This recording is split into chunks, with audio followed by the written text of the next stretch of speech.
Salam jumpa dan jumpa lagi, saudara-saudara yang sudah terbiasa menerima berkat dari HKBP Setia Mekar dan juga yang baru menikmati berkat Tuhan melalui channel YouTube Renungan Harian HKBP Setia Mekar Resort Setia Mekar, yang dimaksudkan bukan hanya untuk seresort saja, tetapi untuk semua.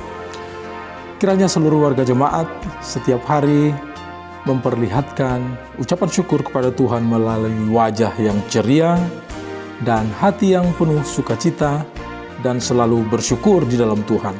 Jangan lupa kabar-kabarilah sukacita dan kalau ada pergumulan, sehingga kita bisa berdoa bersama, karena di dalam kebersamaan kita Tuhan hadir dan Tuhan bersama dengan kita. Kita berdoa. Damai sejahtera yang dari Allah Bapa yang melampaui akal budi manusia, kiranya itulah mengerti hati pikiran jiwa saudara dalam nama Tuhan Yesus Kristus Tuhan kita. Amin. Shalom jemaat yang dikasihi oleh Tuhan kita Yesus Kristus. Kita berbahagia apabila pada hari ini kita masih disapa oleh firman Tuhan yang menguatkan kita beraktivitas, yang akan dibacakan oleh Bapak kami terkasih, Bapak Calon Sintua M. Manulang. Shalom, selamat pagi untuk kita semua. Pembacaan firman Tuhan pada hari ini diambil dari 1 Korintus 3 ayat 11. Demikian firman Tuhan. Karena tidak ada seorang pun yang dapat meletakkan dasar lain daripada dasar yang telah diletakkan, yaitu Yesus Kristus. Demikianlah firman Tuhan. Berbahagialah orang yang mendengarkan firman Tuhan dan yang melakukannya. Amin. Dan kita juga menerima pertanyaan dari jemaat kita yang disampaikan oleh ibu kita yang terkasih, Nyonya Marbun Boru, Huta Barat. Terima kasih atas firman yang sudah disampaikan CSTM Manulang. Di dalam firman ini ditekankan oleh Rasul Paulus supaya kita membangun iman dengan pondasi yang kuat. Saya mewakili orang-orang yang tidak punya kemampuan atau keterbelakangan, misalnya orang tuli, buta, autis, idiot. Bagaimanakah kesudahan mereka? Apakah mereka mendapat anugerah keselamatan ini? Demikian pertanyaan dari kami. Terima kasih. Demikianlah firman Tuhan. Terima kasih atas pertanyaan dan firman Tuhan bacaan pada hari ini. Jemaat yang dikasihi oleh Tuhan kita Yesus Kristus. Tubuh atau hidup manusia diibaratkan seperti suatu bangunan.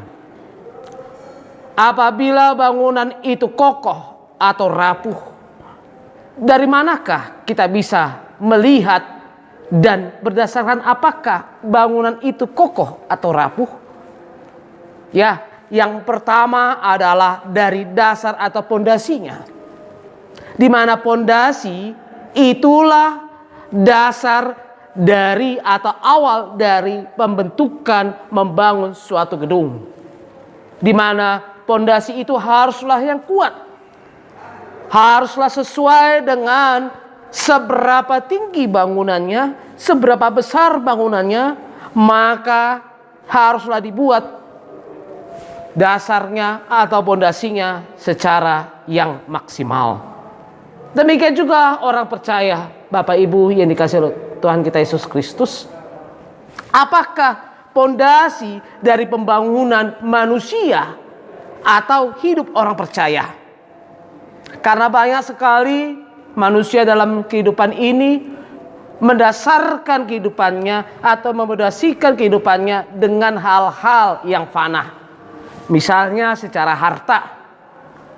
Mereka memodasikan kehidupannya dengan harta. Apabila ada harta, mereka akan sejahtera. Mereka akan sukacita. Ada juga yang memodasikan kehidupannya dengan kesenangan. Tetapi itu semua, Bapak Ibu yang dikasihi oleh Tuhan kita Yesus Kristus, itu semua tidak membuat kehidupan manusia itu terutama orang percaya itu menjadi kokoh dalam menghadapi segi-segi kehidupan, riak-riak kehidupan di dalam dunia ini. Seperti halnya firman Tuhan dikatakan tadi, bahwa pondasi yang utama yang sudah ditetapkan oleh Allah adalah Tuhan kita Yesus Kristus. Karena dari Dia, melalui Dialah kita telah mendapatkan keselamatan. Kita telah kembali dikasihi oleh Allah. Dan kita telah diangkat menjadi anak Tuhan di dalam pengorbanan dan di dalam diri Yesus Kristus. Karena dalam diri Yesus Kristus ada suatu kuasa Allah yang sanggup mengalahkan kuasa apapun yang ada di dalam dunia ini. Karena dalam Yesus Kristus itulah yang menyanggupkan kita dalam menjalani riak-riak kehidupan di dalam dunia ini. Dan pernahkah kita mendengar Bapak Ibu suatu kejadian di kota Pasuruan, di mana ada suatu tembok yang dibangun. Pada suatu hari sidak seorang DPR, tidak sengaja dia meletakkan kakinya ke tembok. Tembok itu runtuh. Maka DPR tersebut marah-marah karena rupanya pengembang daripada yang sudah disepakati oleh pemerintah dan swasta mangkir ataupun membangun tembok itu dengan bahan yang asal-asalan. Demikian juga kita orang percaya. Pondasinya Yesus Kristus, tetapi kehidupan kita dibangun oleh apa? Banyak orang mengatakan, aku percaya kepada Yesus Kristus, aku beriman kepada Yesus Kristus, tetapi dalam kehidupannya diisi dan dibangun dengan dunia ini, dengan kesenangan, dengan keegoisan, dan dengan keinginan daging. Itulah yang membuat kehidupan orang percaya seperti tembok yang ada di Pasuruan tersebut. Hanya diterpa suatu hal yang kecil, hancur lebur. Demikian kita orang percaya. Hanya diterpa oleh badai kehidupan yang kecil saja, kita sudah hancur lebur. Firman Tuhan mengatakan pada saat hari ini, pondasimu Yesus Kristus, maka hidupmu dibangun berdasarkan keinginannya. Karena melalui kasihnya, orang-orang percaya yang berpondasikan dalam Yesus Kristus, yang dibangun melalui firman-Nya, itu yang mendapatkan kasih. Bagaimana dengan pertanyaan tadi ibu tadi? Ya, itu semua dalam kasih Allah. Allah lah yang akan memberikan atau menentukan upah orang-orang yang tidak sempat menerima, yang tidak sempat mereka disapa oleh firman Tuhan.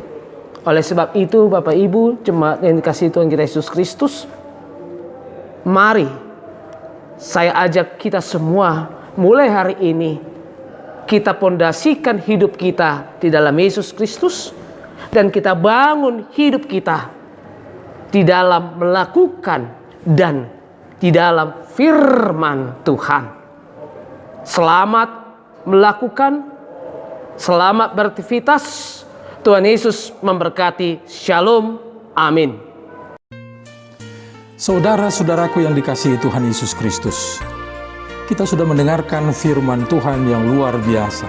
Firman Tuhan ingin menjadikan kita menjadi generasi yang handal di dalam zaman kita ini dengan segala tantangannya. Saudara-saudara, generasi handal adalah generasi yang selalu mengandalkan Tuhan. Bersama Tuhan, kita akan mampu memenangkan pergumulan. Bersama Tuhan, kita mampu. Kalau kita mau.